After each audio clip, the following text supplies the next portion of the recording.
Assalamualaikum warahmatullahi wabarakatuh.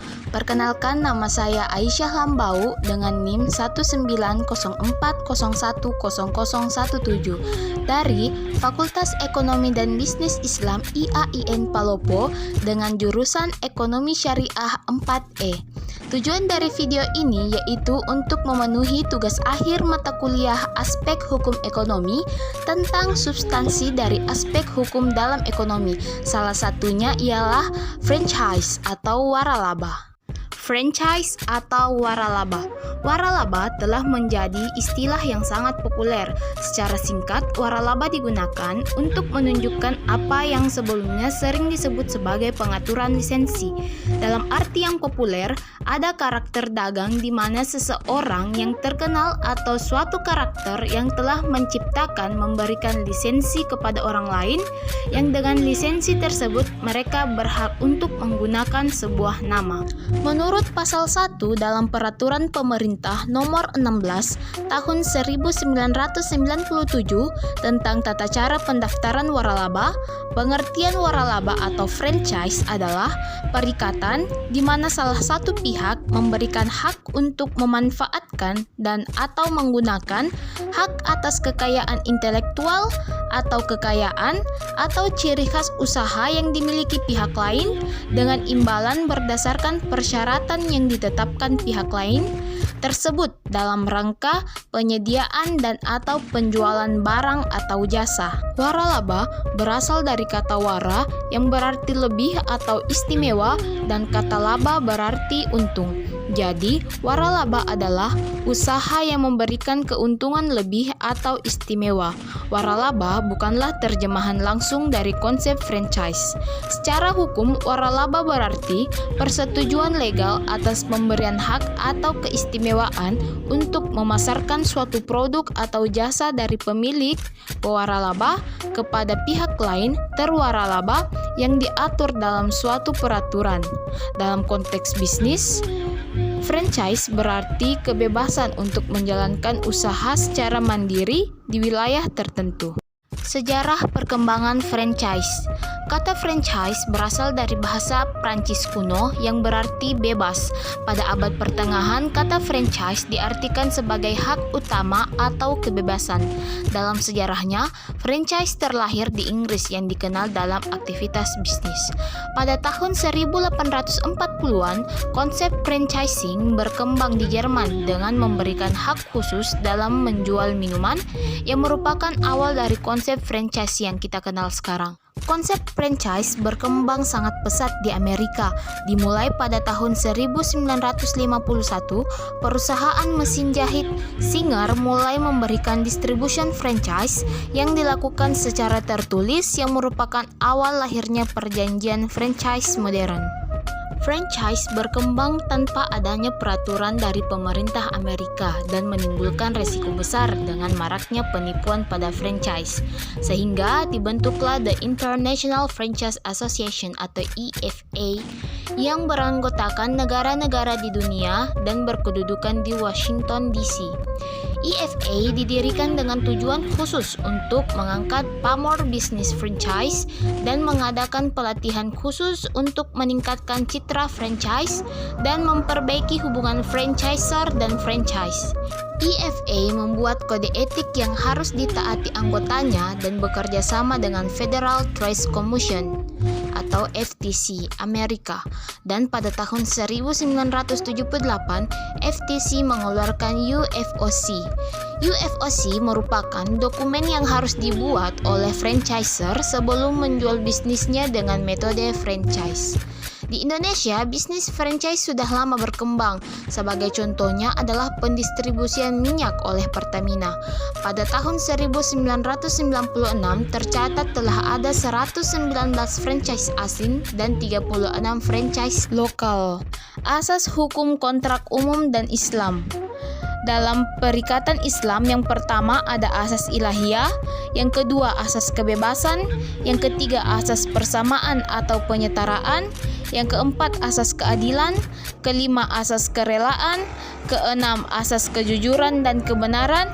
Yang ketujuh, asas tertulis. Sedangkan secara umum yang pertama ada asas kebebasan berkontrak, yang kedua asas kesepakatan atau konsensual, yang ketiga asas itikat baik, yang keempat asas kekuatan mengikat, yang kelima asas berlakunya perjanjian, yang keenam asas kepatutan dan kebiasaan. Waralaba dalam perspektif Islam. Dengan meneliti format dan konsep bisnis waralaba, dapat kita ambil kesimpulan bahwa keberadaan waralaba dewasa ini merupakan akibat dari perkembangan ekonomi dalam hal transaksi bisnis. Bisnis ini dilakukan oleh dua pihak yang berakad baik, berupa badan usaha maupun perorangan sebagai subjek hukumnya. Kekhasan dalam sistem ini terletak pada objek perjanjian atau kontrak yang berupa hak kekayaan intelektual atau HAKI, yang hukumnya dalam fikih muamalah adalah mubah atau boleh. Dan kebolehan ini terjadi selama tidak ada unsur keharaman dalam objeknya, baik dari segi zat lizalitihi maupun non-zat lighairihi, dan selama tidak bertentangan dengan akad syariah dan asas-asasnya.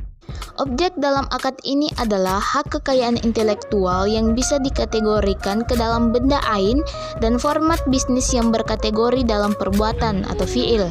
Meskipun keduanya tak terpisahkan, tetapi tetap saja tidak menggugurkan keberlakuan asas-asas dan prinsip muamalah dalam Islam.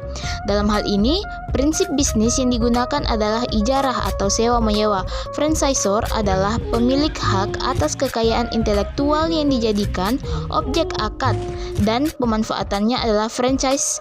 Akan dikenal suatu kompensasi yang berupa pembayaran sejumlah uang sebagai imbalannya. Dalam ijarah, kompensasi tersebut dapat diberikan secara tunai atau nakdan atau tangguh atau mu'ajil.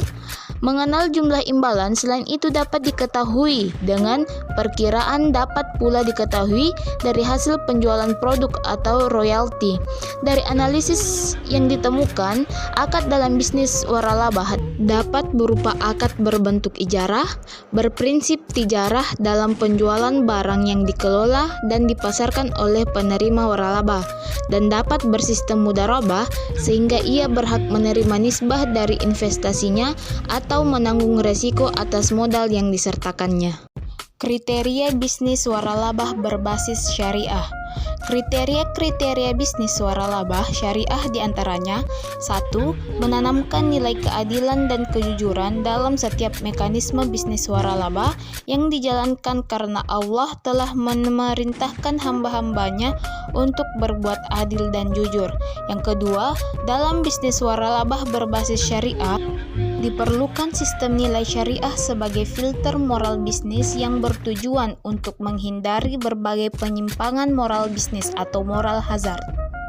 Filter tersebut adalah dengan komitmen menjauhi 7 pantangan maghrib, diantaranya yang pertama maisir. Dalam bisnis waralabah berbasis syariah, tidak diperbolehkan terdapat hal-hal yang mengandung unsur maisir atau bersifat spekulasi atau gambling, karena maisir tidak dapat memperlihatkan secara transparan mengenai proses dan keuntungan yang akan diperoleh. Yang kedua, asusila. Dalam segala mekanisme bisnis waralabah berbasis syariah, tidak diperbolehkan adanya hal-hal yang melanggar kesusilaan dan norma sosial. Yang ketiga, gharar. Gharar pada arti asalnya bermakna al-khatar, yaitu sesuatu yang tidak diketahui pasti benar atau tidaknya. Keempat, objek haram. Dalam bisnis waralabah berbasis syariah, tidak diperbolehkan memiliki objek transaksi maupun proyek usaha yang bersifat haram dan dilarang agama. Yang kelima, riba. Dalam penentuan franchise fee dan royalty fee, dalam penentuan franchise fee, pewaralabah harus adil dalam menentukan berapa besar biaya yang dibebankan kepada terwaralabah untuk semua jasa disediakan, termasuk biaya rekrutmen sebesar biaya pendirian yang dikeluarkan oleh pewaralabah untuk kepentingan terwaralabah dalam menjalankan bisnisnya. 6. Ihtikar. Dalam menjalankan bisnis waralabah berbasis syariah, tidak diperbolehkan melakukan hal-hal yang mengandung unsur monopoli atau ihtikar. Ihtikar merupakan upaya penimbunan dan monopoli barang dan jasa untuk tujuan permainan harga yang dilarang oleh agama karena bisa membawa bahaya atau mudarat. Yang ketujuh, berbahaya, yaitu segala bentuk transaksi dan usaha yang membahayakan individu maupun masyarakat serta bertentangan dengan kemaslahatan. Itu saja penjelasan materi dari saya. Kurang dan lebihnya mohon dimaafkan. Wabillahi taufiq wal hidayah.